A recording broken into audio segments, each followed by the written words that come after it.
lumaban dati! Magdarayan ko pa na nila, Eugene! Hindi na ba kayo nahihiya?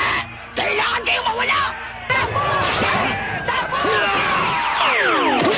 Ang bilis ng pangyayari! Hindi ko malaman kung ano talaga nangyari pero sigurado ako mahusay ang pinakita ng kuko namin si Gabi!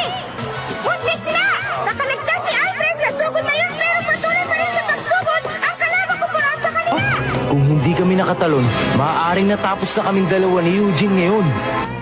Ngayon, nagigipit na ako pa ni Eugene! Ano kaya ang gagawin nila? Hindi niya kaya ang sugod niyon. Ayan! Nakikita niyo! Hinahanda ng gamitin ang Regan!